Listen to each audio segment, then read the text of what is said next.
to serve. I accept your call. Here I am, my Lord.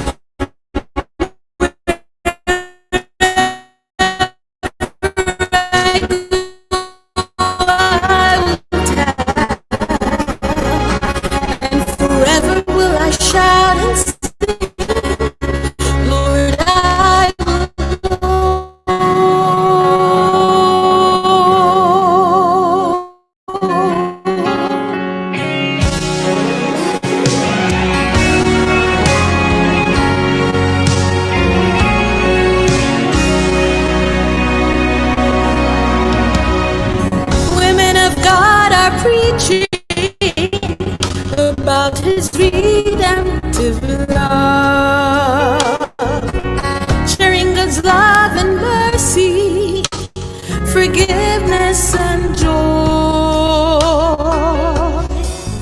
I will not be afraid. God is walking by my side. I will go forward with his power. The ending is near. Our man of God, I'm his masterpiece. Chosen, love, and redeemed by his love. A new life I was given to serve. I accept your call. Here I am, my Lord.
Good evening, everyone. Welcome again to another Let's Talk Series program.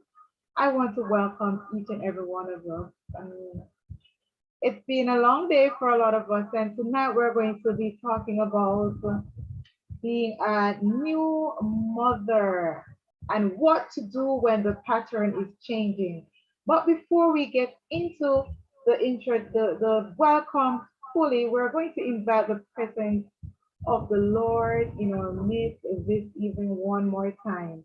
So at this time, I'm going to ask Sister Crystal Blake to conduct our devotion.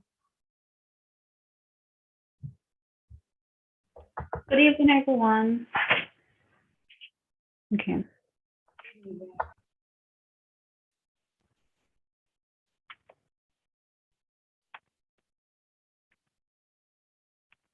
All right. I am going to do my devotion on a very interesting topic a very interesting Bible story that everyone knows, right? So let me just ask the questions first, because since it's less talk, we want to talk a little. So you can open your mic, you can raise your hand.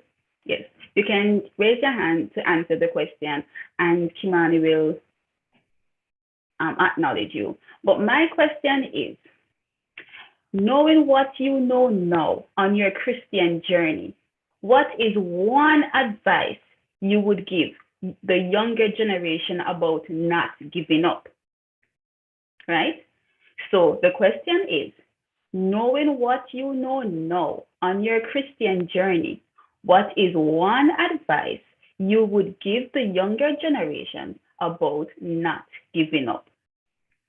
So take 30 seconds to think about it, and then I just need one person or two persons to answer.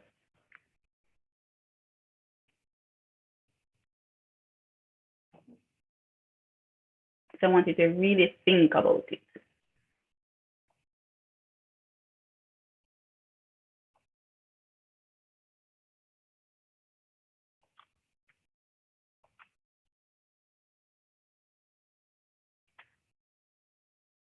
All right, I'm going to repeat the question. No problem. The question is,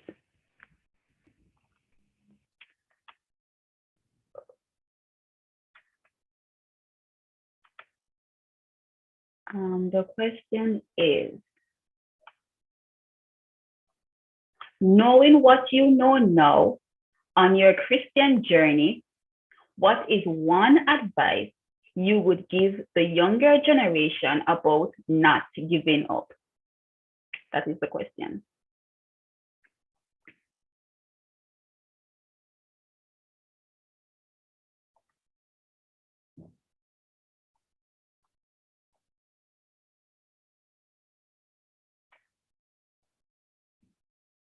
All right, 30 seconds up. Anyone would like to answer?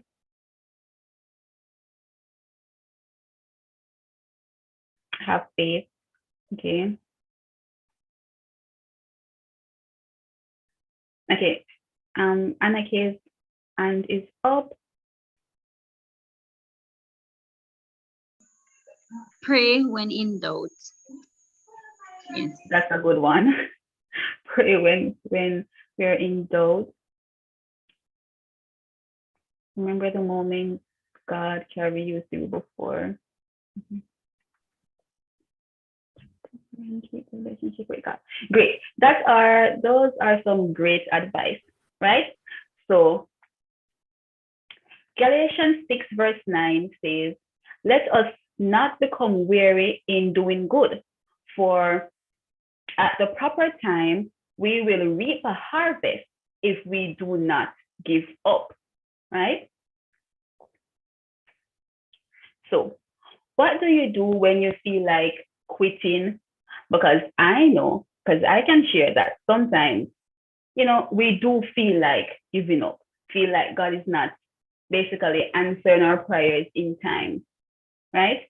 When we tend to quit, but what we really need to do is press on and press through. Sometimes we have grown tired and weary of the struggle and tired of trying.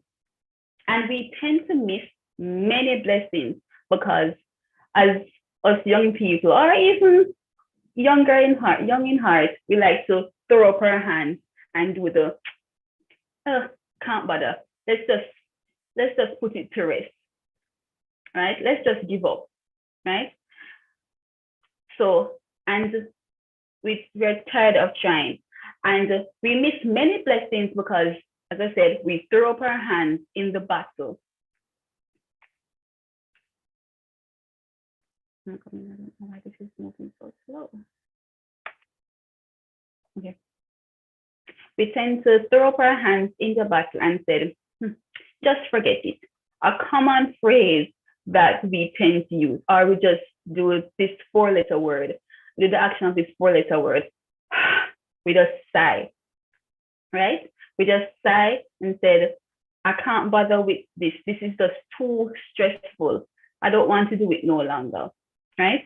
But the battle plan for Joshua to take the promised land was as simple as it was strange.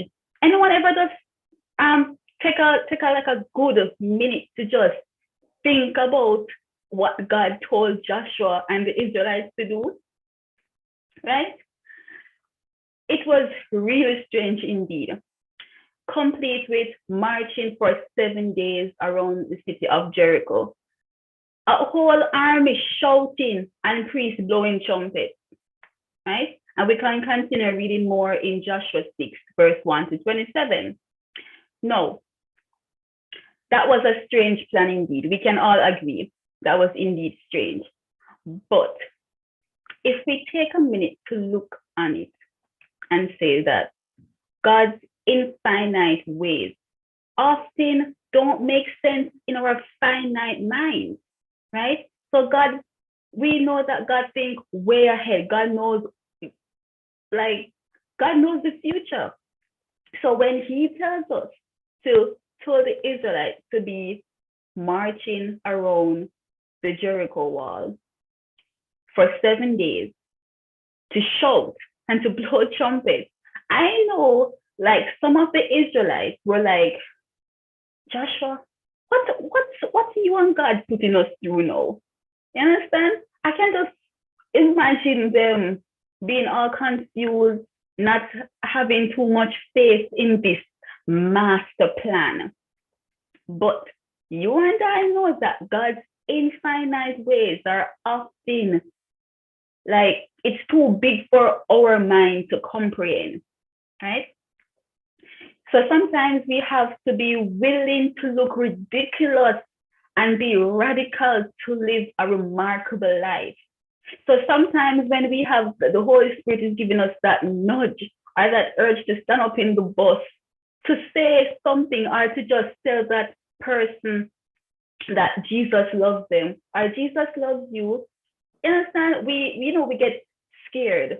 We try to say, God, I don't think that person don't have a very welcoming face, That person don't look too welcoming. If I go to them, they might shout at me. They might just reject the word. But God knows what he's telling us, right? So we have to look ridiculous sometimes in order for our lives to be remarkable. The choices you and I make when we feel God's nudge will become the hinges on which your destiny swings, right? So we know that Jericho was shut tight, the walls, right? So let us have this imagination now. So we're there and you're looking up and you see this huge wall and you're like so tiny, like they're looking down on you like ants. You're standing over ants or a small creature. It was shut tight, right?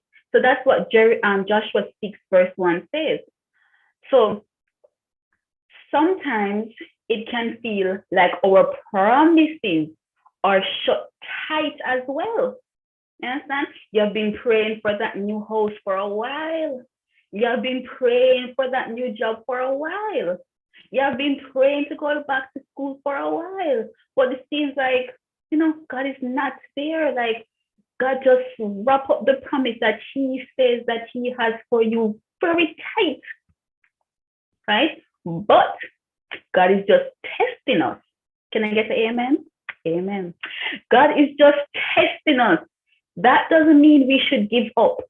That means that we suit up, set up, and keep moving forward. So Joshua 6 verse 2, God says, see, I have delivered Jericho in your hand.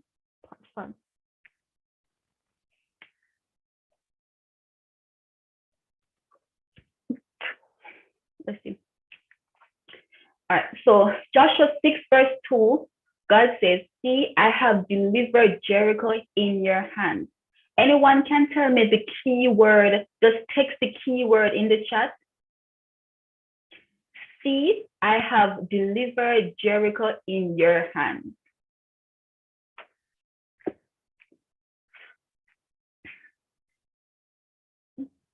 You're texting the keyword. I'm sorry, I wasn't seeing it. Delivered. Correct. Correct. Yes. So that is indeed the keyword. So, see, I have delivered Jericho in your hands. Notice the verb tense. God did not say, I will deliver Jericho in your hands. He said, I have delivered Jericho in your hands. See? So he did not say, I will, he did not say, I will deliver Jericho in your hands, but rather he said, I have delivered Jericho in your hands, right? So Joshua and the Israelites already had some ideas that, look here, even though the plan sounds ridiculous and we want to give up, but God said, I have delivered Jericho in your hands. So it was already stated before, right? He had already done it, but the Israelites had to do one thing. What is the one thing that the Israelites had to do?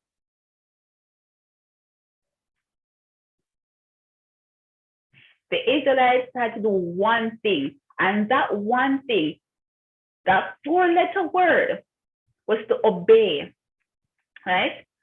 The Israelites had to obey and put their foot down to receive it, right? So I just love the Bible is just full of promises that we need to claim, right? So God just spoke in the past tense for our present problems. You understand? Yes. God just speaks in the past tense to our present problems, right? And that is very assuring. Very.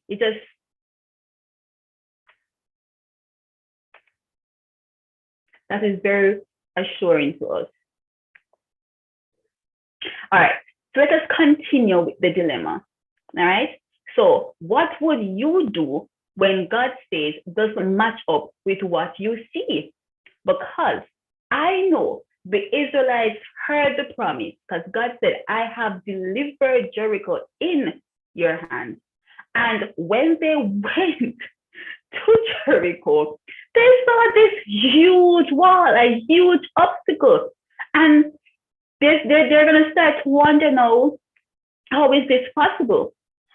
So when all they saw was a big wall standing between them and their promise, they started to wonder, right? And just like us, there will be many times when we're doing everything we are supposed to do, and we still don't see any movement.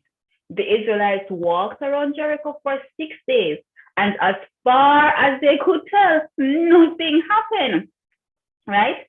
I am sure the unnerved people behind the wall was like not so worried. They were like, okay, they're just marching around the wall, looking ridiculous.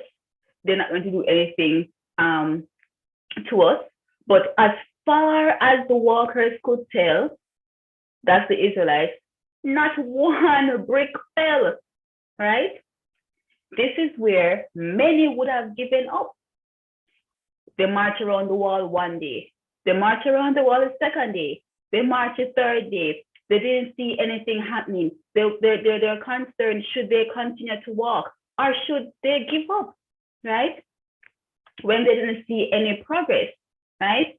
Some persons would have said, God, throw me a bone. Show me a little sign. Let me just get a hint of progress. Can I see one brick fall? You know what God said? God said, keep walking, right? Sorry. Keep walking and keep walking by faith. That's what God said. Right? So just because you don't see God working doesn't mean he is not. Jesus said, my Father is always working, John 5, verse 17. And the writer of Hebrews note said, so do not throw away your confidence. It will be richly rewarded. You need to persevere so that when you have done the will of God, you and I will receive what he has promised. Right? So today we might be on lap number 7 around our Jericho wall, or lap 10 around that wall, right? I don't know. You do. I don't know. Sister Kimani may not know. Sister Anna K might not know. But you know who knows? God knows, right? So suppose they had stopped. Suppose the Israelites had stopped on day 6, saying that, you know, as I was saying, this is ridiculous. Not one stone had fallen to the ground. I don't see any progress. Those folks are probably in there laughing their heads off. I am going to go home, right? Then they would have definitely missed that blessing completely, right? Remember, they missed the blessing with Canaan. They have to wait 40 years, right? So they would have missed this blessing too. But it's a good thing. It is a good thing that they trust in God.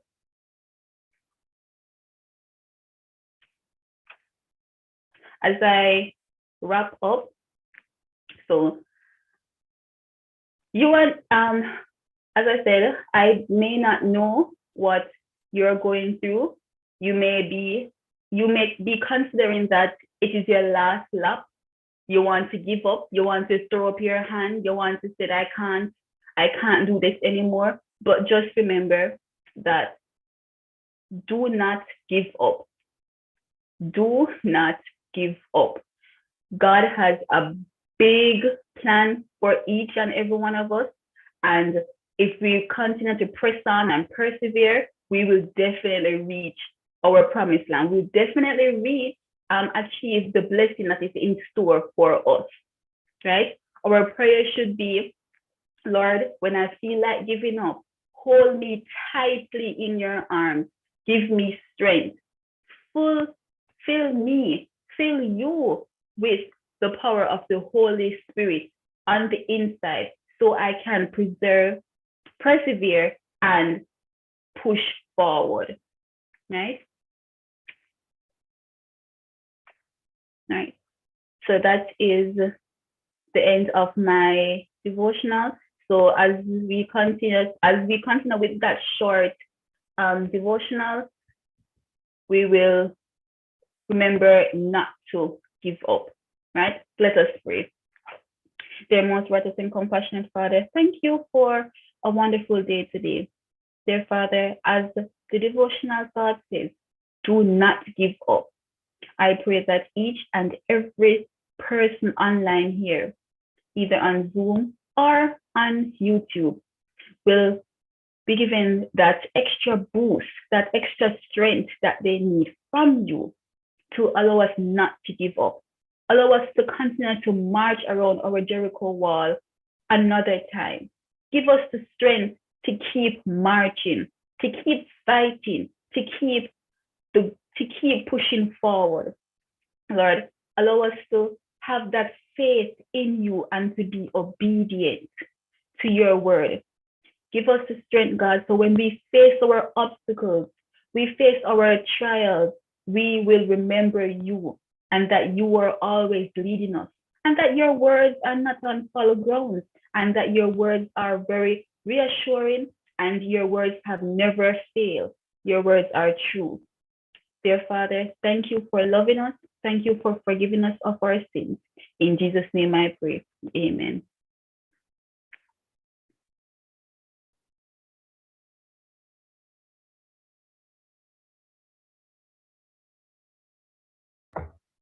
Thank you so much, Sister Blake, for wonderful devotion. And I mean, women in prayer would have had an idea of that passage, or they would know that passage and what it means. At the end of the day, as Sister Blake says, that we as women of God, we should never give up. We should keep our faith, hold strong until Jesus gives us the victory that I see Sister Morgan mentioned into the chat. So now, since we have other persons now online, I want to say a special welcome. So tonight I'm going to ask you quickly to type in the chat and say where you're from tonight. Who are you representing here tonight? Which church, which community? Where are you from? Text quickly so that we can have an idea of the persons we are together with tonight. So we start after 212. Let me see them coming in the chat. Where are you from tonight? Savannah 7-Day Adventist. That's Sister Goldburn. Hi, Sister Goldburn. Good evening and welcome. Who else is here again tonight? Sister Crystal Blake from Waterloo 7-Day Adventist Church. We just did our devotion. Welcome. I hope we all share the link.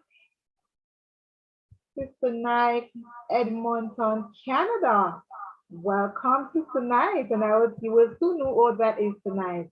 And Pam S.D.A is in the house.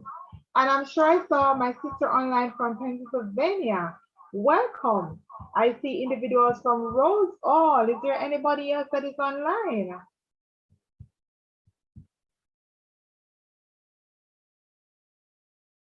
Okay, someone is not currently in a church, but they are from Kent Village. We welcome you regardless. You're at the right place. Is there anyone else? Someone else is saying same thing. They're from Kent Village, not really in a church. Anyone else? Pam S.D.A is in the house. Welcome. Is there anyone else online? Those all again.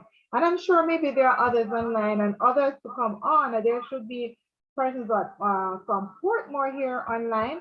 We just want to say a hearty welcome to all of you. I pray that as we, Sister Lola Reed, welcome from Grayson. I pray that as we gather here tonight to listen to our presenter and what she has to say and the knowledge to impart, and as we discuss the topic tonight, tonight's topic is interesting. Many of us may say, oh, it's not mine, but I'm still coming. But we will realize that each topic has something in it for each and every one tonight. So the topic tonight, as I mentioned before, is new mothers, what is expected when the pattern is changing. And we all know that sometimes when persons become new mothers, it takes a while for them to get back to self. There are lots of things that happen in their lives. And tonight, we are going to find out and we're going to discuss it. For our young persons online who are not yet mothers, you will have an idea what to do, what not to do when you become a new mother. And for those who are new mothers, I mean, we will enlighten you. We will discuss and there will be a question and answer segment where your questions will be answered. And I just want to say again to each and every one, welcome all. Tonight, there's a giveaway. The first person that came online tonight, apart from the technical team, again, Sister Olga Murray. So, Sister Olga Murray, open your mic tonight and let us hear your voice. I asked you to do so the other night. We didn't hear. So please, open your voice, your mic. I'm seeing someone here from, oh, my coworker, Miss Johnson, is here. Welcome, Miss Marvelyn Johnson. I'm so happy to have you. Please share the link and invite the others. I'm privileged. So, Sister Olga, please let me hear your voice tonight.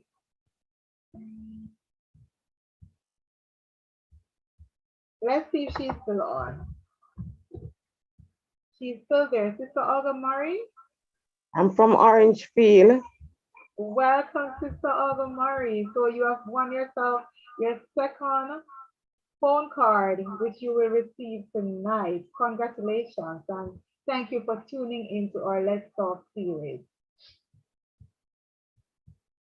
Thank you. Have a good night, my sister. You're welcome. So as I welcome you when you're online, please share the link to a friend, to a family member, to a colleague. Share the link.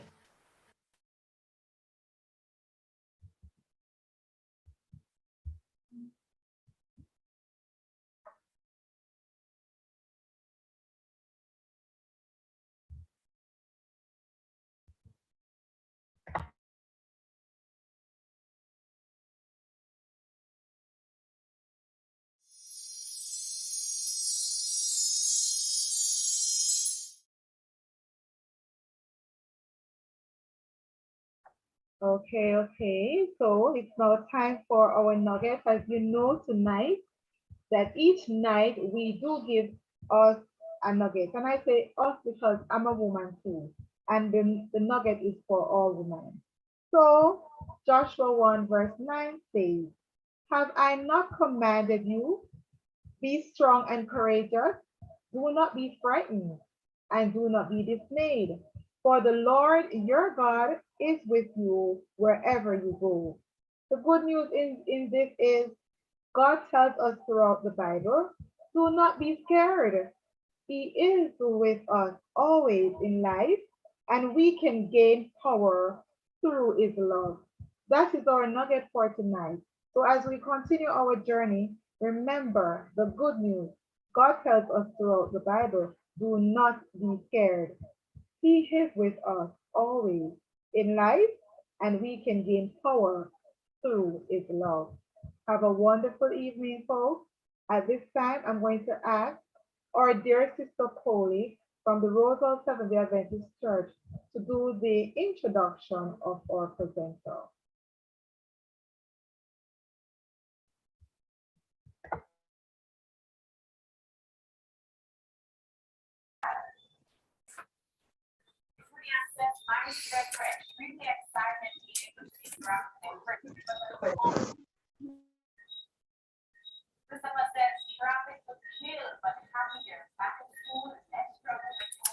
Good evening, everyone.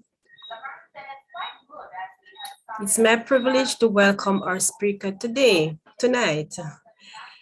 She's none other than Mistress Sandra Knight, a counseling psychologist by profession, works at the Northern Caribbean University.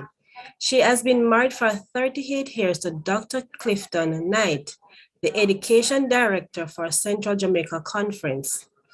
She has 2 adult children and has been recently blessed with 2 grandchildren. Currently, Sister Knight is the president of the Shepherdess Club. Her mantra is, bloom where you are planted. And I say amen. Amen.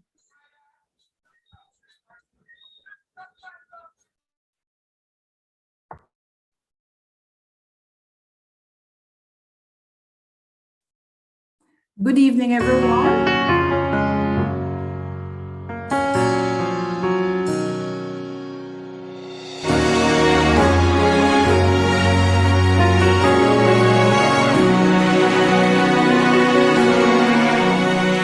Created for a mission, I was brought to this world to preach to every kindred of his mercy and love. In every kindness I show, in everything that I do, I've been chosen by my God to testify. A woman of God, I'm his masterpiece, chosen, loved, and redeemed by his love. A new life I was given to serve. I accept your call. Here I am, my Lord. Wherever I go, I will tell, and forever will I shout and sing. Lord, I will go.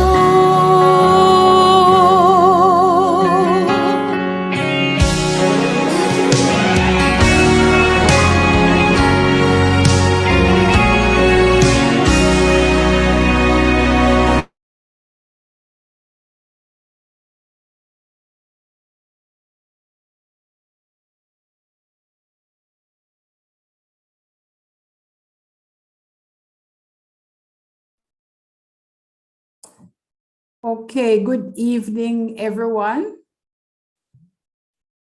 Thank you very much, Sister Cole, for introducing me to the group. It's my pleasure to join you this evening. Thank you, Sister Henry, for the invitation. I've had the privilege of watching, going back to look at the replay of your other presenters on YouTube. And of course, I realized that what you're giving in the evenings here is something that if we had to pay for, we'd be broke by now. Good quality. I am proud of you, ladies, and continue to do your best. As the song said, women of God. I am from St. Catherine, but I've never been to Rosal. So maybe just one day I'll come to visit. And of course, if you invite me. How does that sound? Somebody say, please hurry. I want to say a special welcome to Donique, my daughter-in-law, who's online from Edmonton. She is a very, very new mother. Help me, Donique, almost 8 months, right? The 9th of this month, the baby will be 8 months old. That's my second grandchild. I was asked to talk about new mothers and when the pattern is changing. I am not so much of a new mother. My baby is 33, please. I am a new grandmother. All right? But from research, interviews done with Donique, of course, like I told you, she's 8 months in this thing. My daughter, Yolande, who is 1 year and 6 months in this profession, I call it. I have an adopted daughter, Venice, that I did an interview with also, and I did my research, observations, and from time to time, I kind of try to recall, to remember what happened when I was a new mom. So all of that, I try to put together in a PowerPoint. Please share for me now, sis. Okay. Do I have the privilege to change? Okay. We are talking about new mom. What do you do when the pattern is changing? Let's first look at life before and after the baby. Before, you were able to wrap tighter in the blanket until sometimes the sun could peek through the window and catch you in there. But after the baby, what happened? You become the morning bird that wakes you up before the sun. That is, if you got a chance to sleep through the night. Another one before the baby, your morning routine would involve skincare, where you fix up the face, fix up the hair. I don't like this hairstyle. You change and change and change. And you have all that time to do what you need to do before you step through the door. But after the baby, and let me say, this is not in all cases, right? After the baby, sometimes brushing your teeth and splashing your face with some water. Sometimes it's not even the proper wash. Next, before the baby, again, enough time to prepare meals. You could always prepare sometimes a 2-course meal. You cook some food and then you bake something, whatever. But after the baby, mainly 1-pot meals. When I had my first child, it was similar to that. And when I had the second one, I remember I stewed chicken using a pressure cooker. I put the vegetable in the chicken, everything, and you watch it. You watch it and make sure it doesn't stay there over time. 1-pot meal, porridge, stewed peas, seasoned rice, 1-pot meal until Sunday. We'll probably try something on the weekend. Before, for those of you who own a car, the car is usually clean and you have a little nice leather handbag sitting on the front seat undisturbed. But after the baby, you have baby stuff on the front seat, the back seat, everywhere. And guess what? Everybody in town know that a baby is on board because you also have a sign. Does that sound familiar? The shopping list before the baby includes latest fashion trends and you shop and shop and shop for yourself. But after the baby, baby stuff. If somebody come and blindfold you, You even know where to pick up the stuff in the store. You're so accustomed to shopping for the baby. So that's my icebreaker, before and after the baby. Let's get into the presentation now. New moms, what do you do when the pattern or when pattern is changing? The first thing you're going to ask yourself is, what's the pattern? Some of what we spoke about before the baby. And changing, when I looked at the word changing, I said to myself, this is a process, it's changing, not has changed, you know. And how is the pattern changing is another question. Now a baby arrives and just like that, everything changes. The home seems bigger, the mom's heart grows fuller, and life means more. According to Deborah Bira, new mothers enter the world of parenting feeling much like Alice in Wonderland. Not so sure what to do, no matter what the doctors and the nurses will tell you at the prenatal visit, when you go for your visits. Next, changes. Let's look at some of the changes. And I'm mindful that I have only 20 minutes, and then we'll go into the question and answer segment, right? Number one is little or no time for self-care. That came out in the icebreaker. Little or no time to exercise, little or no time to relax, little or no time to just chill. Another one, bonding time between mom and dad change. It's like you have to dad has to make an appointment with mom. Social and family time changes, that too. Very important, very, very important one. And I'm going to spend some time on this one near to the end of the list, right? Mom's hormones, mood and emotions are impacted, change, up and down, roller coaster ride. So sometimes mom is crying and sometimes she's happy to be a mother. Method of communication. Mom and dad especially sometimes don't even have time to sit and communicate like they used to. Finances, diapers to buy, food. You're changing now from liquid to solid, more money. And before the baby comes, you have to prepare for the baby.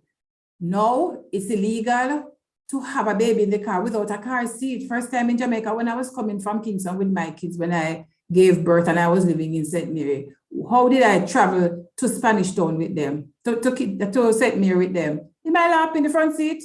No, you have to get baby car seat. And of course, the seat has to be changed as the child gets older. Sleeping pattern is another big one. Sleeping pattern. Somebody say, oh gosh, man, can I tell you? Sleeping pattern. The rule of the game is you sleep when the baby is sleeping. But how practical is that? When the baby is sleeping, you're doing the laundry and you're doing just about everything and trying to rush here and there. Interest. You don't have interest in certain stuff anymore. Your interest is not there or it's lessened. Next.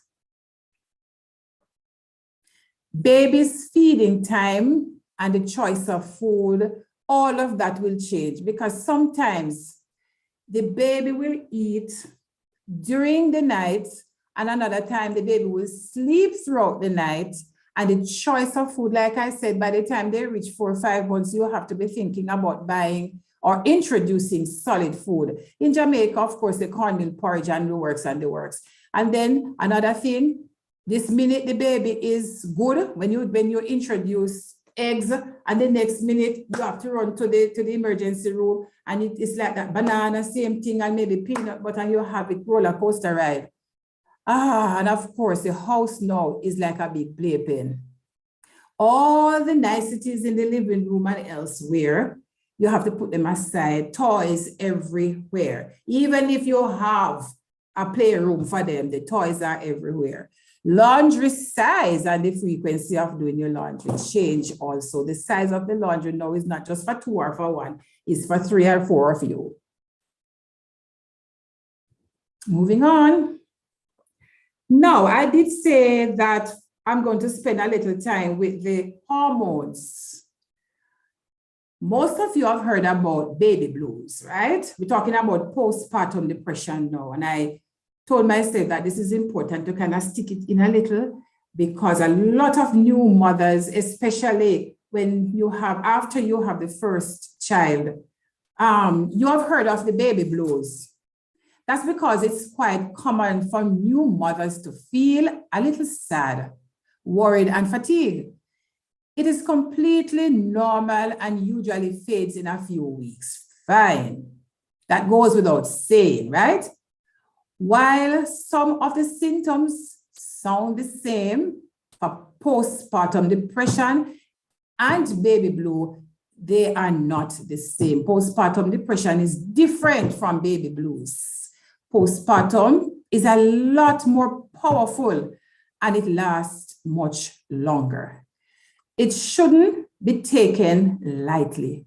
It is a serious disorder, but thank God it can be treated. How do you know that you're having postpartum depression and not baby blues? Symptom: you cry a lot even when you don't know why. You can't explain yourself. You're irritable, you're anxious, or you're angry for no apparent reason. Mood change suddenly and without warning. Like I said before, oh, you're the happiest thing around town and you're so happy that you have this little bundle of joy. And the next moment, trust me, you feel like you want to throw him over the fence. Let's go. Another symptom: no interest in things you used to enjoy. You used to enjoy fixing your hair. You get a little time. No. You used to enjoy watching a movie, a certain type of movie. You used to enjoy doing a little stuff for other people, even to call up somebody to say, how are you doing? You used to enjoy chatting with your friends, maybe doing a little crochet and stuff. Nothing, no matter what you think about, nothing will make you happy. You are just so sad and down. And you also feel like you are out of control. Everything feels overwhelming and hopeless. And you see that word hopeless? You sometimes feel like you're in the bottom of a dark pit. Hopeless. You have lost all your hope. And anytime you reach there, there's another little first cousin to hopelessness, which is very dangerous, and is suicide. A lot of new mothers, when they are down there in the pit, only thing they can think about is to take their life, which is very sad. But us who are Christians, even if we carelessly, I want to say, allow ourselves to go down into the bottom pit, the dark pit, then the good God, we can always call out to him and he will deliver us, right? So if you find yourself slipping or you find yourself there, don't let go. Suicidal thoughts will come, but you don't have to give in to them. Talk with a professional, talk with somebody, express yourself. Intrusive thoughts about harming yourself or your baby. So it's not only just you alone, you feel like killing your baby. And sometimes we hear of these ladies and these cases on the television or on the radio, and we wonder, who could I ever? But remember now, for most people with the postpartum depression, is that your hormones are out of control. Withdrawal from friends and family. You don't want to talk to anybody. You don't want anybody in your space, not even the father of the child sometimes. You don't want to see him. You don't want him around. Let's continue. What are some of the causes of postpartum depression? It is said that if you had any type of mental illnesses before you had this child, then it is most likely that you are going to experience postpartum depression. There are two main factors, physical factors, and we have the emotional factors. For the physical, low thyroid hormone levels. You know that the thyroid is a powerful gland, right? And if it is too low, if the levels are too low, is a problem. Too high is a problem. I'm not a doctor or nurse, but I know that much, right? Look at this one, sleep deprivation. Raise your hand, use the reaction and raise your hand if you know anything about this one. This one is a very, very common one. Just as you're about to go off into a nice little sleep, you only hear a little shuffling or a little sound. And oh my word. And because of that, yes, I see the hands. Yes, Donique. Because of that, what I noticed when I had my kids very young, I would have headache, because you're not sleeping. You are not sleeping. Can I just pause and tell you that when I had my first child, who's Donique's husband, I was accustomed to getting up in the nights. I would hear him crying, I get up in the nights. Huh? And I am there fussing and fussing to myself that this child is always getting up when I am not prepared to wake up. I'm just getting into my little sleep. So it was at 3 months, he decided the Friday night in his little mind that I am going to give my mother a break. And so he slept the Friday night. I got up it could be about 4 o'clock. And I heard him crying like crazy in my sleep. And I jumped up. And I said to myself, oh my word. And then I started again. I am there complaining and talking so that my husband can hear me to help me. And I'm there fussing in the dark. And I remember I took up something. Remember, I said something now. I'm not calling the child a thing. I took up something and I was there shaking it and carrying on and fussing to myself. Oh gosh, I wish I could just sleep. So my husband said to me, what happened? And I said, you never hear the baby wake up? He said, which baby? And he got up and turned on the light. You know what I had in my hand? I had my pillow in my hand, fussing and carrying on. And he said, give me the pillow. And I said, oh my God. You see, I was wired to get up. And I heard him. And I got up and I picked him up. And I don't know why I never give him breast or why I never went and got the bottle. I don't know. So you see the sleep deprivation, oh my word. But can I tell you that soon and very soon it will be over? It will be over.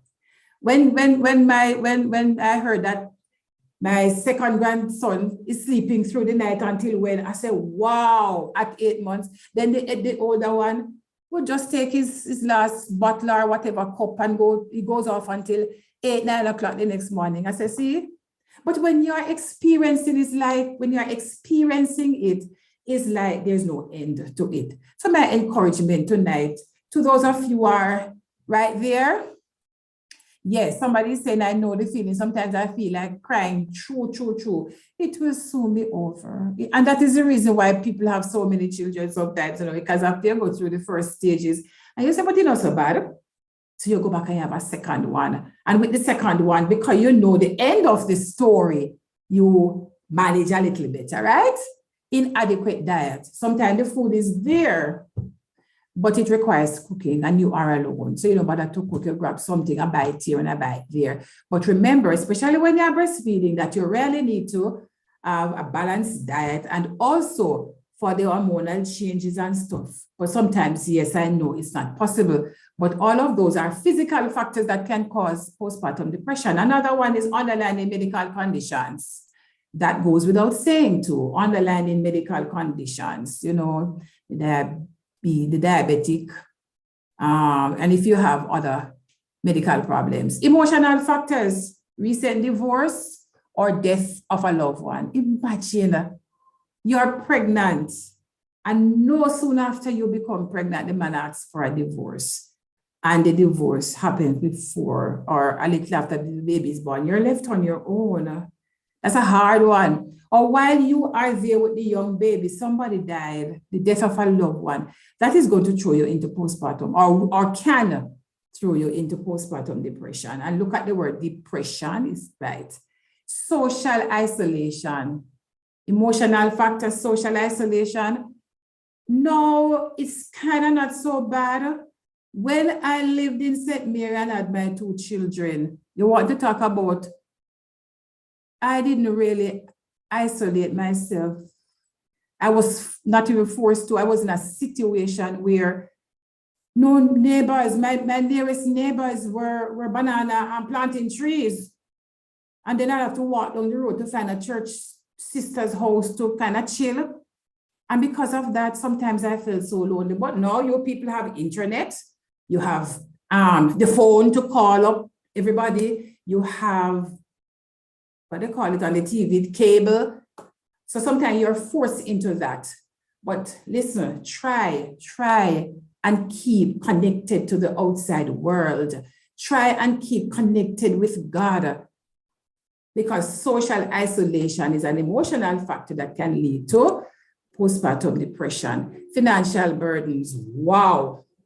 And then people will say, even though you can't manage, why you go and have the child and you don't have the money. But sometimes I say you have the money to take care of the family.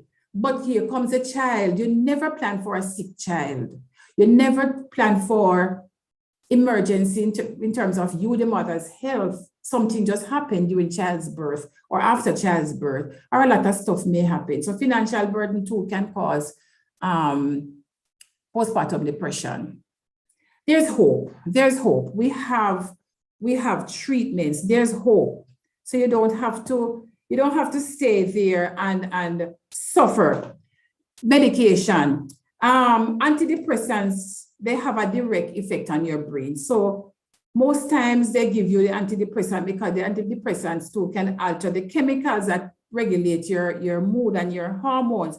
But you have to be very careful when you are breastfeeding. If we have a doctor and nurse online, we'll tell you that too. And some of these medications, they have their own side effect and they make things worse. Sometimes the medication themselves can lead to suicidal thoughts or suicidal ideations, right? So you have to watch the medication and make sure you speak with the doctor. And of course, it's a psychiatrist that is going to, in most cases, give the medication or prescribe. Now for the therapy, the psychiatrist or the psychologist again, these are the mental health professionals, and they can use therapy to help you to make sense of the destructive thoughts that you're having and offer coping skills that with time will help you with this postpartum depression. I find that therapy is, and I'm not being biased here, because sometimes the psychiatrists have to give you some medication to kind of calm you down for you to appreciate therapy, psychotherapy, right? So medication, again, is up to you and the doctor. And if you are breastfeeding, you have to be careful. But I find that therapy takes a longer time, yes, but very effective if you allow it to work. How about self-care? What about self-care? Take care of yourself. That can work. Do up the hair if you have to do up the hair. If you're naturally want to go and fix up, self-care. Ask for a little support. Take a break. Go out and walk. Go, it's time for you. You can go back on the road. Go to the market and get some fruits. Maybe go do some window shopping or something. Self-care. Go and get a massage done if you can afford to do that. Or it's Sunday evening and you have a car and you feel like drive down to, which is your nearest town, Linstead, I suppose, buy an ice cream, take care of yourself, read something that will enhance your parenting skills. And I did say eat a balanced diet, etc. And listen, for self-care, you need to practice deep breathing because the extra oxygen will get to the brain and will make you more rational. And if you are more rational, then of course you're going to be able to manage some of those destructive thoughts. And for God's sake, positive thinking. You see, those negative thinkings destroy you to the ground, right? Supplements. Yes, the doctor, you have to see the doctor to decide what is good for you based on your physical health. And the supplement could be natural. We are a people of natural stuff. You know, sometimes the older people will tell you, you know, a little ginger tea mixed with a little turmeric and stuff and whatever. A strong support system. This is very important. Your support system could include just the father of the child, but although it's one person, it can be so strong. Use him up. The only thing the man cannot do to the child is to breastfeed. Anything you do to the child, the man can do it too. I have watched a lot of 21st century fathers, and I see them doing a stuff. And to get a little bit more personal, I have seen my son, though it's via the phone, taking care of his son. And in person, I've seen my son-in-law taking care. So we use up the men, and sometimes they complain that we are not using them up using them enough, right? The only thing again I said they can't do is breastfeed. So express the breast if you have to express, or if you use formula, and go and take a 5 and leave them with the child. Okay, next. Solution and all of that was just for the postpartum depression, but solution now as it relates to when the pattern's changing, and quickly we'll go through that. Open and clean communication, or it could be clear communication. Say how you feel, say what you want, talk about what you don't like. I don't like when I stay home with the baby all day and the baby gets up in the night. You still expect me again to nurse the baby, or me again to look after the baby. Can't you just whatever? Open communication. All right, let's strike a balance.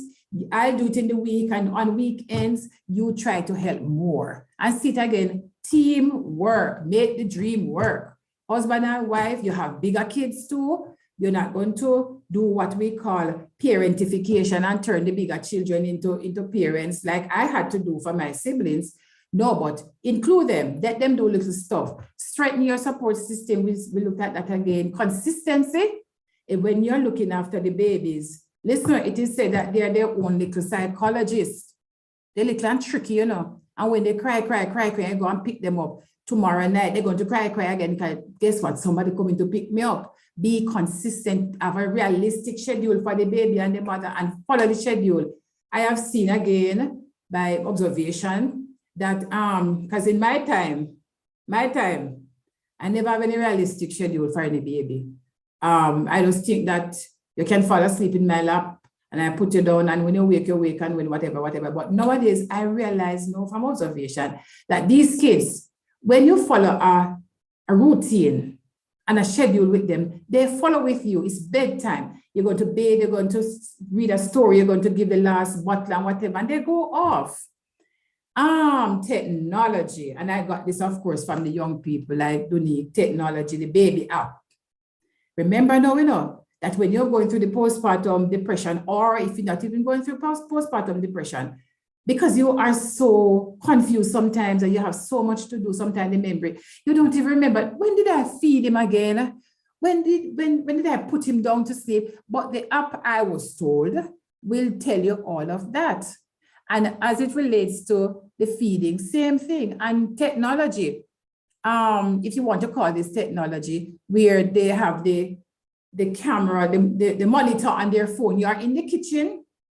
We used to go and peep over into the crib to see if they're still sleeping, if they're all right. You can be in the kitchen, you can be in the laundry room. And because you have the camera, whatever, on your phone, you just look at it and you see, oh, he's okay. Use it up if you have that app on your phone, education online and podcast, that is educate yourself. That's another solution. Read. Listen to people or read people's podcasts, go online, Google, whatever. That will kind of help as this child is changing, the pattern is changing. And delegate chores. Yes, everybody in the house must have a little thing to do. You're going to wash the bottle tonight.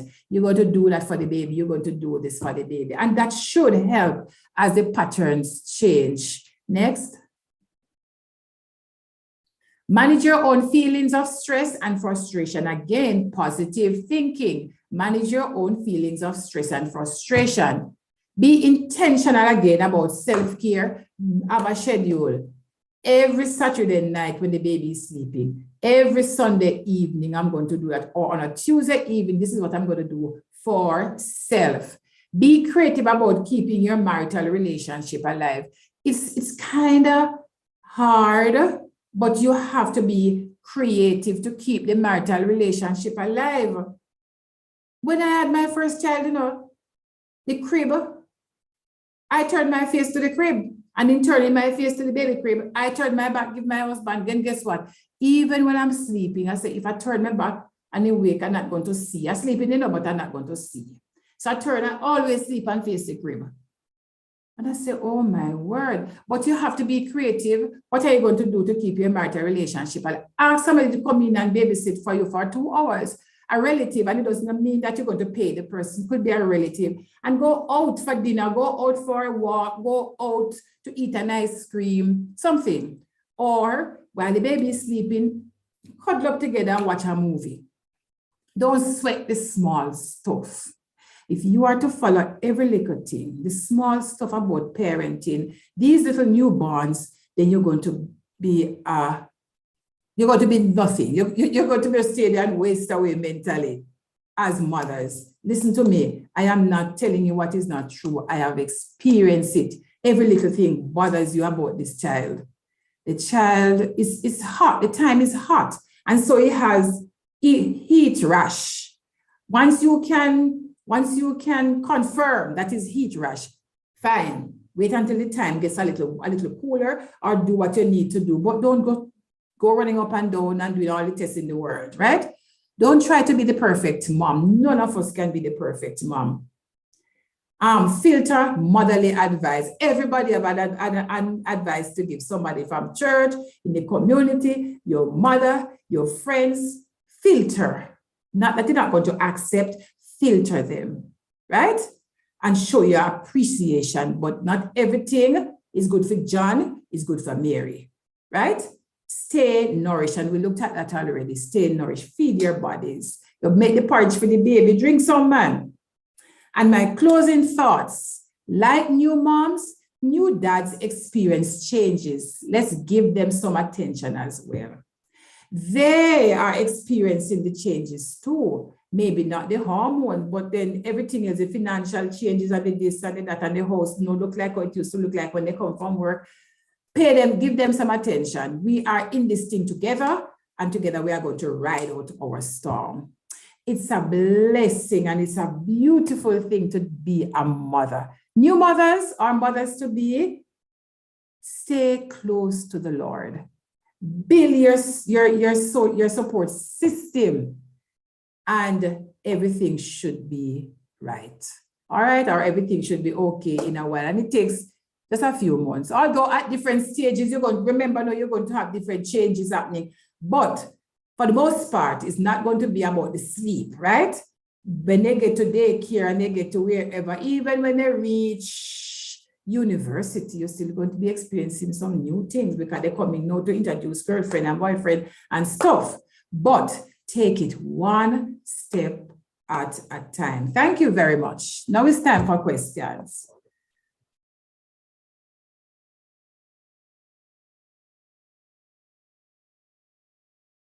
Any questions? It is now time for question and answer. Go ahead, open your mic, ask your questions, or type the questions in the chat. We did get some good information there, and I will not say much because I don't want the our lady who is doing the vote of thanks to say I said everything that she wanted to say. So it's now time for our questions and answers.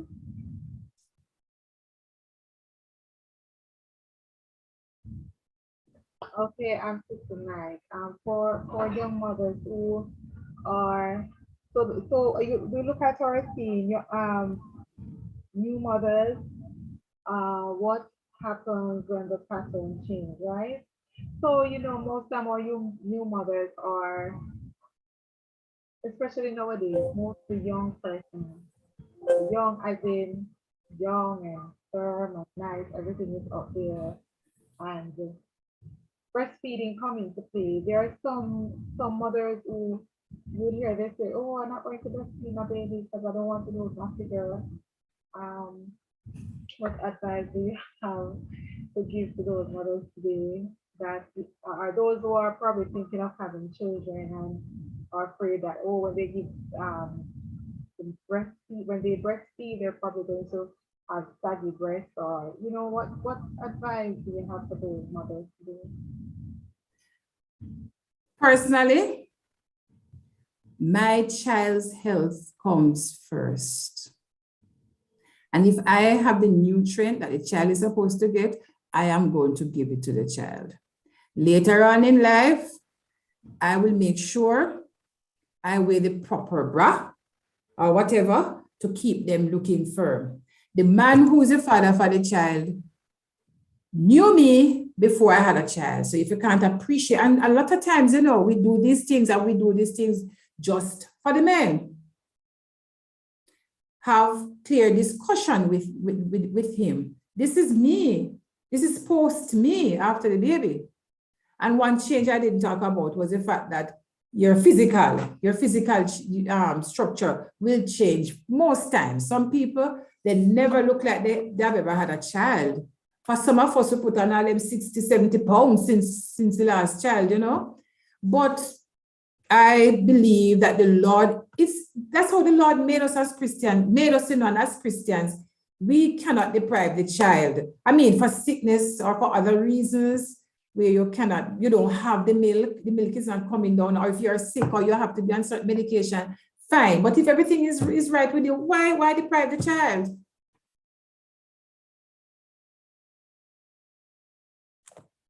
I see where one of my friend online, she's saying, thank you so much. As a first-time mother, I really appreciate these advice and suggestions. And you can put congratulations in the chat, or dear Marianne is a new mother. I think it was 2-3 months, Mary. You can correct me. She's very new also. Very okay. So, yes, and she would need this type of information. Thanks for coming, Marianne.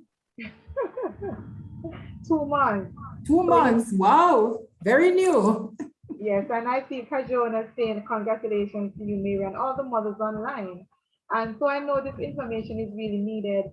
Sometimes our mothers, as ladies, we get pregnant, we see our beautiful tummy start having stretch marks. Some of us, depends on the skin type, and Sister Night, sometimes it causes some of our young ladies to lose their self-esteem. Self-esteem, yeah. Right.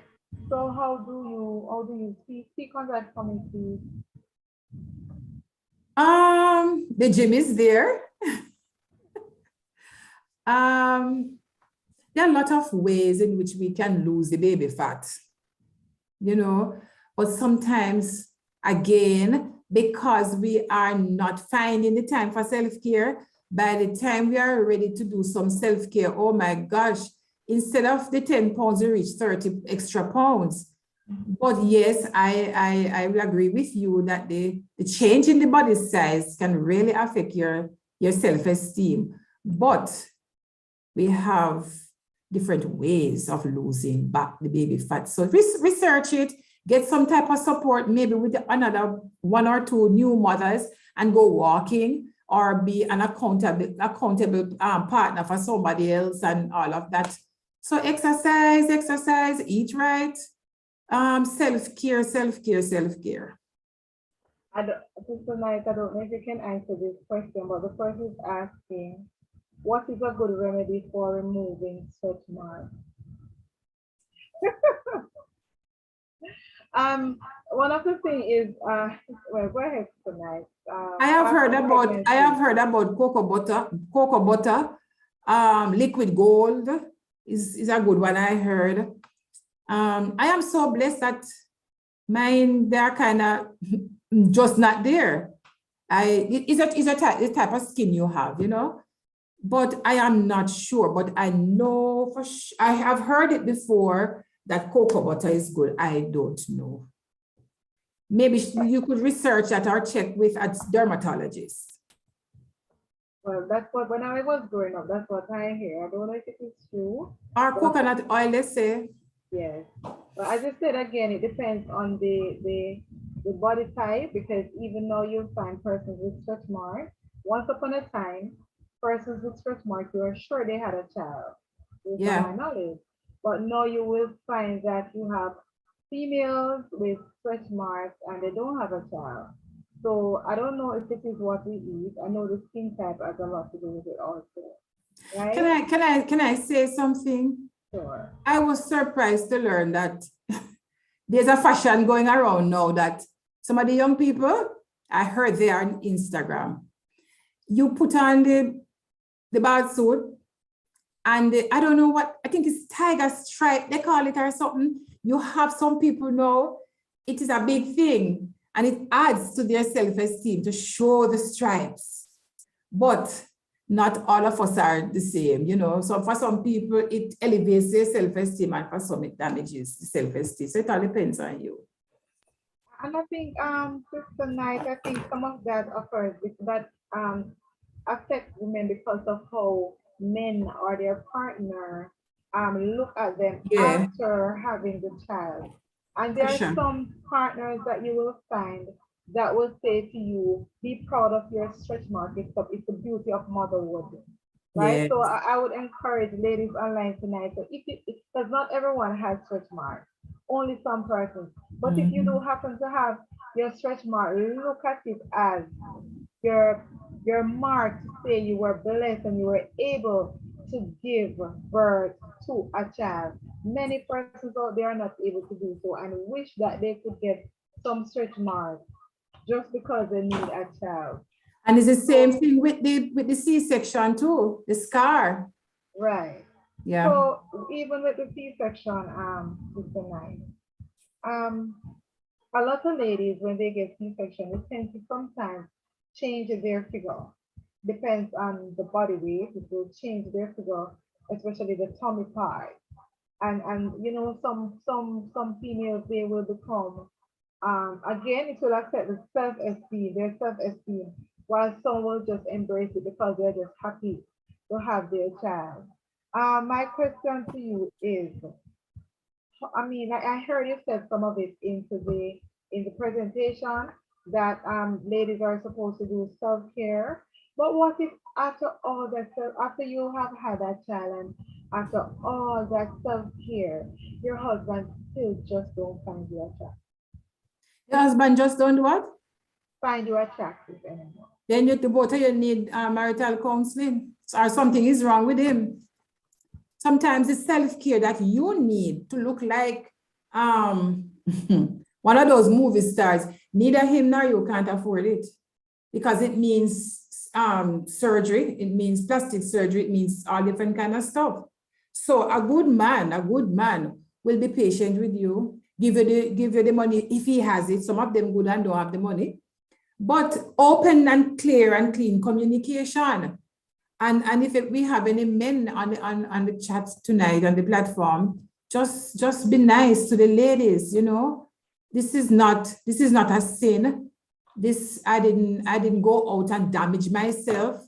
I did all of this for the both of us, you know.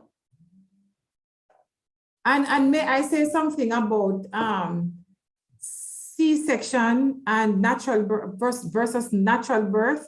Some of us as ladies, the ladies who did C-section, we who did the natural birth, we think that they did not get the same type of satisfaction because they never, or they did not give birth to a child with the pain and the whatever. No, some people have to do C-section based on their anatomy and health reason, etc. So you're no less of a mother if you do a C-section as opposed to those who do the natural birth. No, we all gave birth to a child or to children.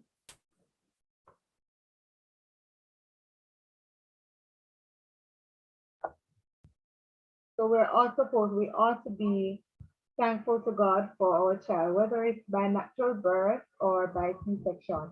There's a question in the chat. It is saying, is sexual intimacy encouraged during pregnancy and how soon after? Well, some gynecologists will tell you that it doesn't matter. It doesn't matter. Even the night before you have baby, or the day before you have baby. Some doctors too, I don't know. I've heard it said that it helps with childbirth. You have the child faster, quicker. It is yet for me to prove that, and I'm old now. How soon after? when you go for your your postnatal checkup or whatever, they usually say 6 weeks after.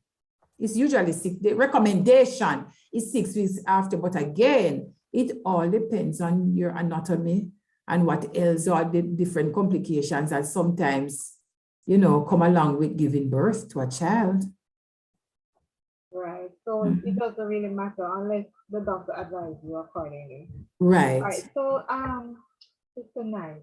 I have the questions coming up because I know that in having a child it's not easy. Sometimes a person will have a child 1 year old, then by 1 year old and the child reaches 2. Sometimes before the child reaches 1 year old, they are pregnant again, right? Yes. But some persons plan to do that while some persons it's an error because they didn't really plan to have the child so soon after the other. Now, what advice do you have to give somebody who wishes to have their children so soon after, and for someone who did not plan to have their child or children so close? Well, it's a decision between the man and the woman. Some people will have their children very close to each other because you see, the thing is they want to go back into the maternity clothes, and they want to continue, say, for 2 or 3 years in this situation as a mother.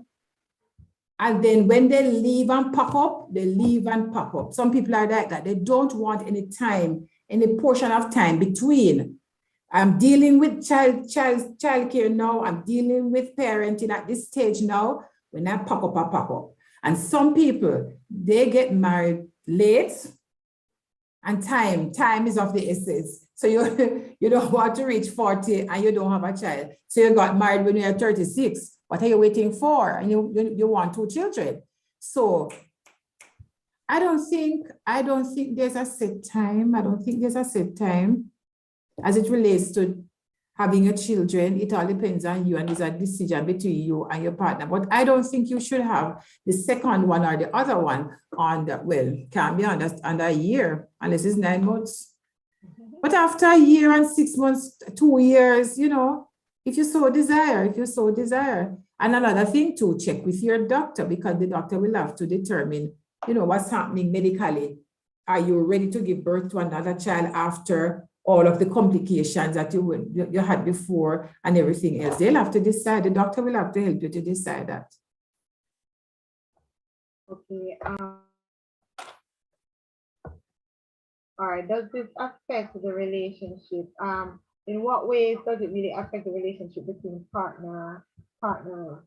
Is it that because I know that there are some partners who when they met their partner, they met their wife, they were working and the partner was fine with that, right? But as soon as a child comes into play or 2, husband is saying, stay home and look after the kids and the house. That again needs some discussion because it's going to impact the budget, And also, the lady must have a say, because suppose I am somebody who my job defines me. I love to be able to dress up and go out and serve, and it helps my psyche, it helps my self-esteem. You can't just tell me, and it must be a decision. It needs discussion for the 2 of you. If it's 2 years, all right. You could be a stay-at-home mom for 2 years, a year, or whatever, as the case may be. But I don't think the woman should be forced into it. And the discussion should take place before you get pregnant. You're courting. These are some of the stuff that you do when you're courting and when you go for premarital counseling. When do we want to have a child? And when the child comes, what are we going to do? Are we going to pay somebody to take care? That's another thing too. Is it cheaper for me to stay home than to pay somebody, like in some parts of the world, America and some parts of Canada? If you stay home, it's cheaper on the budget. Or you're earning so much that you can afford to pay for child's care and then still work. But it should be, somebody is saying it should be an agreement or agreed decision before marriage. Yeah. And I agree with that. But in this day and age, sometimes you find that persons they get involved, and that is something that they omit from the discussion. And then when So- there's no money, or the budget is impacted, then you start to have fight and fussing and abuse and everything. So like the person said in the chat, and like I was saying, you need to talk about that before. Morgan was saying that, yes. So the next thing is based on the same conversation, there is this girl I met the other day, and she's working. She came back out. She got 1 year to stay home because she just had her child, and she got a year. She's back at work now, and she's not happy because she said she wanted to be a stay-at-home mother. However, the husband doesn't agree. The husband thinks she needs to go out and work, but she's not happy because she thinks being at home is better. And she's saying that what she earns for the month, the husband earns in a week. So it really doesn't make sense. So a young lady come to you with that conversation. What advice would you give to her? Go back to the table and have the discussion. Why is it that you want me to go out to work as opposed to staying at home with the kids? You know, maybe the math's not adding up, and and another thing too. If you stay home or choose to stay home, then you must know that certain things we'll have to do without, because it's only one salary. So you can't decide to stay home with the kids, and yet you want everything else. You want to go out and shop down the world with what? So, and somebody said sometime a decision like that is arrived at because some persons prefer to care for their kids. Yes, but you're saying that the person stayed home for a year. She did, right? She stayed home for a year. This is a discussion that should have taken place before. And why is that she's not happy? She wants to be there. Sometimes as mothers, we are so paranoid and we think that we are the only ones who can take care. And I say we are the only ones who can take care of our kids. But again, the discussion when you are courting and before you get pregnant, this is what you need to talk about. Because one hand can't clap, you know. Well, some people married to a millionaire and it can work. And some people married to the millionaire and don't want to stay home. They still want to go out because it's not about the money. Like I said before, it's about your self-esteem and other stuff. And this is how the pattern changes, because everything is good. But then when these disagreements come now, oh, I want to work, you don't want me to work. I don't want to work, you want me to work, it causes issues in the relationship. Yes. And this is one of the reasons why we say the pattern changes. It doesn't always go positive, the positive way doesn't always go the negative way. So the pattern changes. Now, how do you utilize the mother, I would say the resources are the grandparents around us, the auntie and the uncles around us. When we become stressed, and as we talk about self-care, and we don't have anybody to leave the child with, it's just us alone, just the mother, father gone to work. So mother, you get up in the morning, you prepare breakfast for husband and for child, take the child to the daycare, drop off the child at work. Let's say you work and you leave for work. Next thing, by the end of the day, your head has to be saying, oh, I have to go and pick up my child. By the time you pick up the child, you have to go home and make dinner. Make dinner because some husband, when they come home, you have to see the dinner ready. It has to be on the table, right? And sometimes, some of us, we cannot handle that because sometimes it's like we're just taken and thrown into a situation that I don't think some of us really know how the responsibility we take up when we get married, we have children, have husband, and all of those things to deal with. So tell me now, we're under the stress tonight. How do I utilize my family members to help me? And what if they don't wish to help me? You have to choose wisely, you know. Not every grandparents can parent your own child, you know. You have to think about the values too. And as Christians, if you're not sure about the grandparents' beliefs and values, you have to watch that. Not because you need some help, you know. maybe you just have to sacrifice and get somebody to come in and help you to take care of the house and the kids. And when you're having kids, you know, you have to do without a lot of stuff. That new pair of shoes that you think, a pair of black shoes can wear everything. And when you're having kids and you have to pay help, you have to get a helper or a sitter or a nanny, whatever you call it.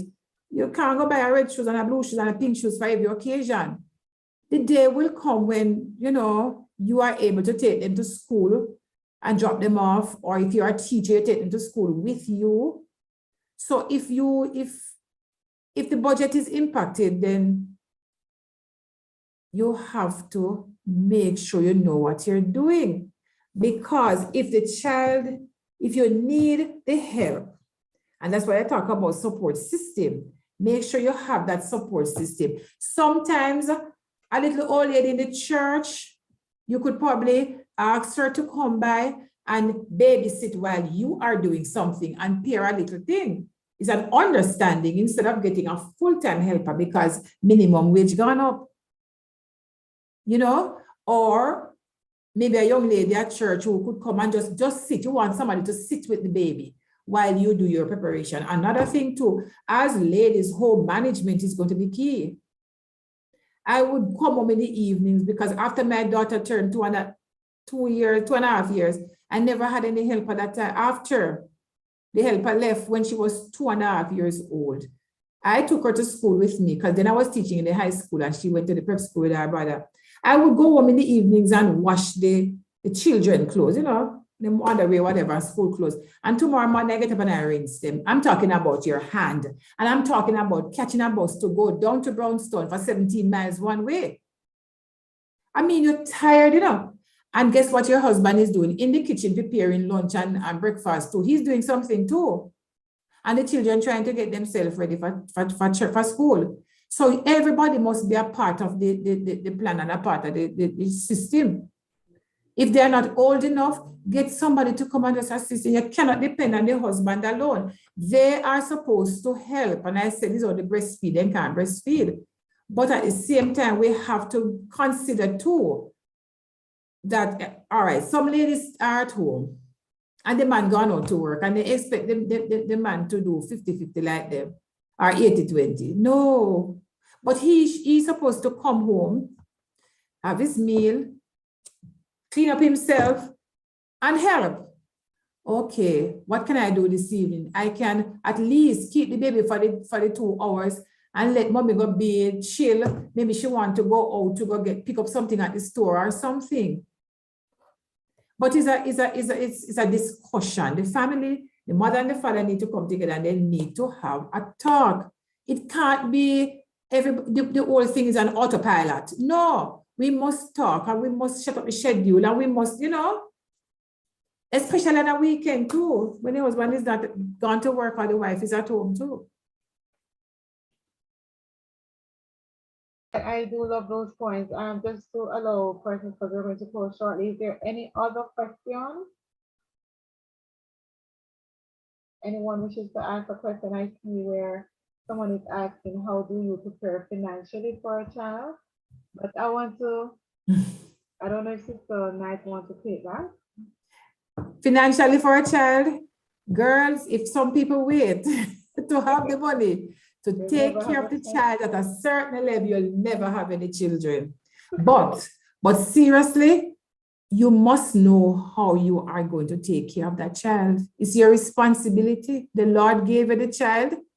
You need to know how. And again, we're going to have the discussion. All right, I think it's time for us to have a child. So tell you what, we're going to cut here and we're going to cut there, or I am going to work at two more hours. But when I'm working the 2 hours, you have to understand that I'm doing this to take care of the child, to help take care of the child. But you can never be prepared financially. Well, I won't say you can never. Most people cannot. They are not in the position to prepare fully financially for the child. I see where Sister Vedi saying, don't wait. Don't wait on what? Don't wait. Well, the question was, how do you prepare financially for a child? And you were saying that if you should wait, then maybe you'll never be able to. But then she said, don't wait. Ladies plan, but you won't fully have it. Sister Malika, would you like to open your mic and just um, say what is your thoughts? And also Sister Morgan. Evening. This is just my personal view. So it's not law. Yeah. But there are some ladies, I believe, Dr. Sister Knight, who they love our children as aunties. And they will take care of our children, but they wait very long to have theirs. I understand, because they're saying that they can't afford it, and children so on. So, but sometimes it baffles me, Sister Knight. How is it they're so caring with our children? I mean, they buy our children things. They give, and quite a few aunties in the church. I don't understand. I don't try to judge them, but some of them, I think they're taking too long to have a baby. That's just my opinion. Because they're very caring to us. That's a straightforward one. My opinion. They're very caring. So you're talking about finance, they will spend on your children. And they never say they have any first. You understand me? You know, some persons are close, they just say that, listen, when they have their children, they must have it, unless they're hiding something. But they said they always speak about this, having this level of finance to not, but I don't see it happening, having all the finance, unless you're very rich.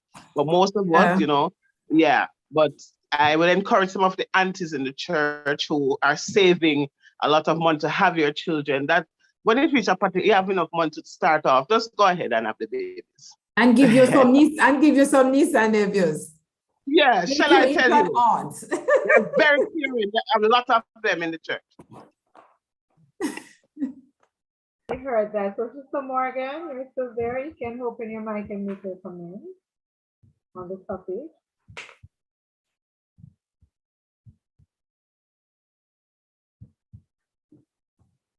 Okay, am I hearing Sister Morgan right now? Okay. Sister Knight and anyone else on the platform, Sister Knight. The spiritual aspect. You know, you have your young baby, and sometimes we used to pray so much together as a couple.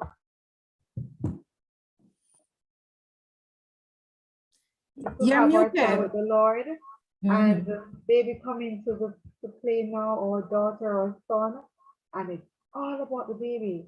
The spiritual aspect. Yes, you pray a little bit prayer, yes, but it's all about the baby. Or you find that it's only mommy alone praying with the baby now. So what happens here? I mean, how do we keep the spiritual aspect of the family together when we have a child in the midst? It can't be all about the baby, you know. We have to be careful too, and sometimes we're tempted. We make those little babies our little idols. It can't be all about the baby. And if the priest of the home refuses to come on board for us to have worship with the baby, then go ahead as the mother. I can understand if the father goes out early, he can pray with his wife. The wife is going to be at home, or she's leaving later, so she can have worship with the kids. And the kids must be told that they had to leave while you were sleeping or something like that. And then here comes Friday night, where everybody can gather together around the altar and have their worship. And worship for babies. And let's talk about like toddlers, 1 year old, and even younger than that, like Dunique's baby, 8 months old. Start a little clapping, start the little whatever with them, and they'll pick up, you know. Start very early, and before long, they will understand that this is a part of the routine that we have to follow in the mornings. But that's a good one. We cannot leave out that part of the schedule. But they're going to do it morning and evening, or morning alone. That's very important. The last question for you, Sister Matt, before we get the vote of thanks is, so I have my lovely family, and my husband and my kids, and everything is going fine until something gets rocky to the extent he wants to divorce. Divorces me, and I'm left with the kids alone. Pattern change. Pattern changes drastically. Your advice. Be open and frank with the kids. That's the first thing. They should be in the know. They should know what is happening. Even if you don't go into details, and also don't be biased. And don't fix the story in such a way that you get all the love and you are the victim. No. Yes, maybe you could probably talk with the teacher at school so they can give an eye. Because some of them, the grades are going to drop. They are going to be a little withdrawn at school. So the guidance counselor too will have to, give an eye. Support them. If the father wants to take them out, allow him to do that because he's still their father. He's not your husband, but he's still their father. Allow them to go with him as it relates to sleeping over and his values. Suppose he's a drunkard now or whatever, you can, expose him to danger like that. But analyze the situation and allow him still to be a part of their life. It's very unfortunate. And for you, the mother, now, yes, it's going to impact you mentally. So you have to get professional help, and you have to watch your moods, your mood swing and all of that, and don't take it out on the kids. They are not to be blamed. But communicate with the children. Right. And when the mother may be breaking or losing it, get help. Maybe you probably have to get somebody to come into the house, in the space, to help you with the kids physically. And also you need to take care of yourself mentally, because that alone can throw you straight down in the pit. So true. Well, time is up on us now, so we'll have to come to the end of our presentation. I'm sure the questions that were asked must have benefited 1, 2, or 3 or more individuals. We all know as new mothers, things do change in the relationship. The pattern changes. Sometimes it gets better, sometimes it gets worse. Sometimes it's steady, but the pattern does change.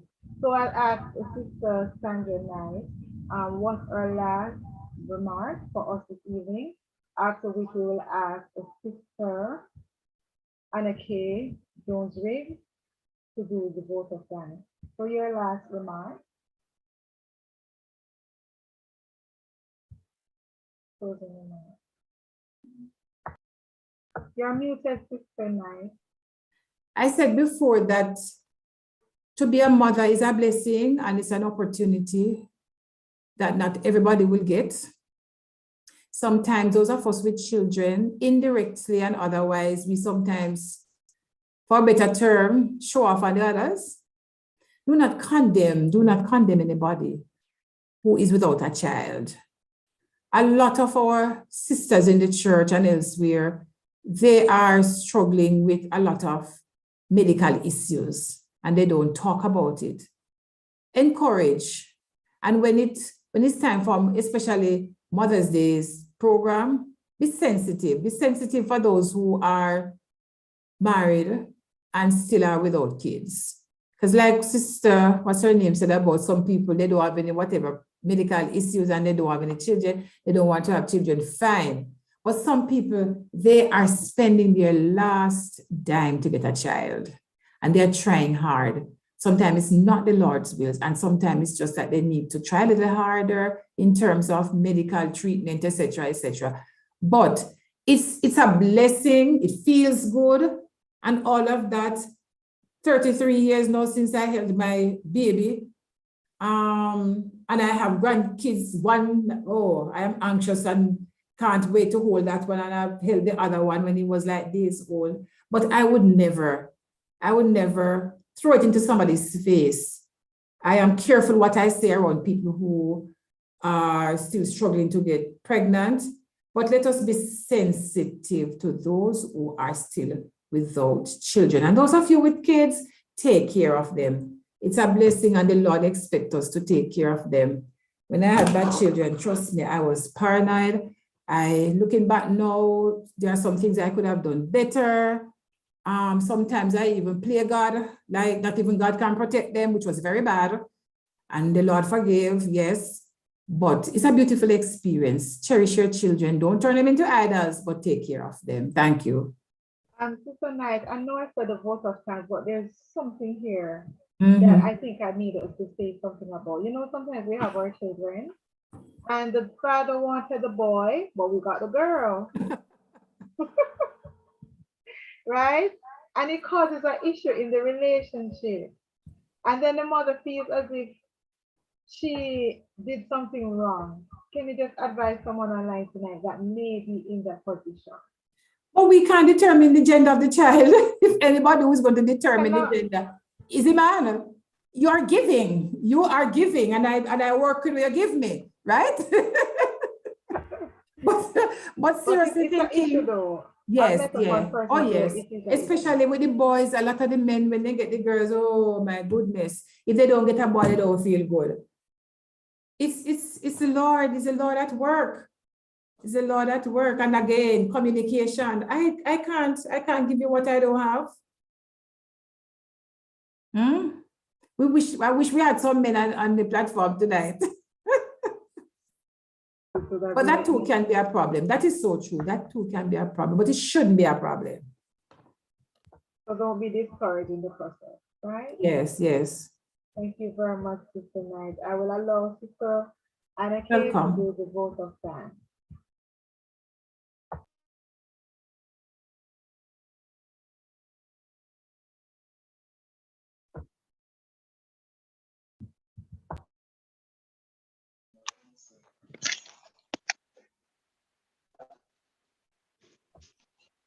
Sister Anna Kay, okay.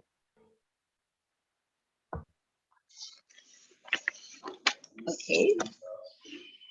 Good evening, everyone. The pleasure is mine to express our heartfelt gratitude to all the participants in this evening's Let's Talk series, speaking on the topic, New Mothers, What to Expect When the Pattern is Changing. First, a big thank you to God for allowing us to be here tonight to benefit from such informative session. Next, thanks to Sister Crystal Blake, a CJC representative and employee, for starting this evening's Let's Talk series with such thought-provoking questions as she conducted the devotion.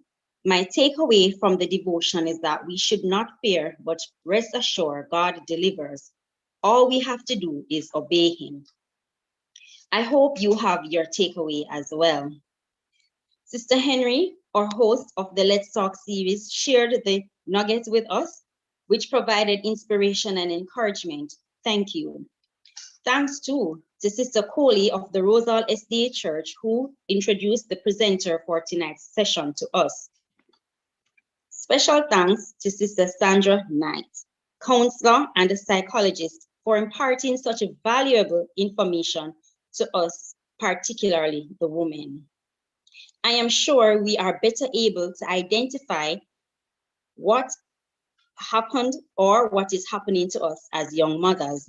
She discussed causes of some of these challenges, which included physical factors like sleep deprivation and emotional factors such as social isolation, among others. As with the symptoms or causes, there are solutions/treatments, such as medication, therapy, self-care, strong support system, just to name a few. My takeaway here is self-care, most definitely. And I realized she spent some time to explain to us the importance of self-care. We often think about others, mainly the baby, and neglect ourselves. Dress, hair, often out of whack. Also, we need to ensure that we delegate the chores and work as a team. Thank you so very much, Sister Knight, for sharing that with us. Thanks too to the participants who made their questions a part of our session so that persons could share personally what's happening and can learn. Thank you so much, everyone, for making this evening session what it is: productive, successful, and blessed. Do enjoy the rest of your evening. Thank you very much, Sister Anna Kay Jones. And Sister Anna Kay Jones is from the Lynn Sister of the Adventist Church. She's a teacher by profession. We thank you so much for that hearty vote of thanks. Just a few reminder before we go. Tomorrow night, we continue our Let's Talk series. Our topic will be silence, abuse, how do you know? So that will be our topic for tomorrow night. And our presenter will be Dr. Jacqueline O'Shane Clark. So the topic, silence, abuse, how do you know? So I pray that you will join us tomorrow night and you will share the link. It's the same link that we use each night. We're asking that you share it to individuals, even males. So we want to discuss tomorrow, how do you know that you're being abused? Some of us think it's just physical and it's just verbal, but there are other types of abuse. So I invite you to come tomorrow evening, join with us as we discuss and learn more so that we can be aware. God bless you. Thank you all for coming on. Let us pray.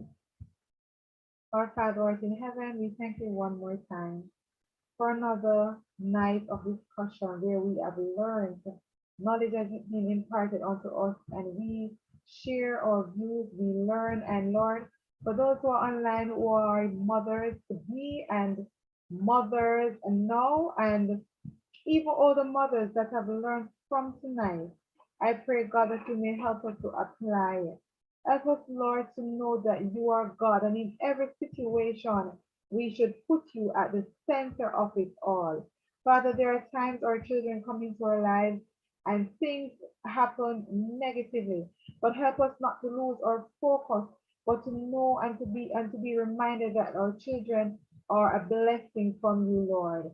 I pray for our presenter tonight that she may continue to do your will and continue to help others to be motivated and to be better Christians and to be guided so that, Lord, when you come and burst a cloud, we will be so focused and we will continue to lift you up so we can be caught up with you. Father, we thank you for each and every one that has participated, have come on and has taken part. Be with each and every one of us, Lord.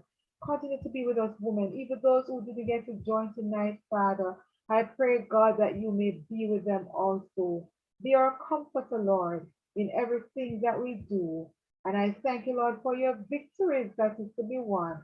In Jesus' name, amen and amen. Good night, everyone. Thank you again for joining us. See you tomorrow at 7 p.m. on our Let's Talk Series 2022. Have a good night.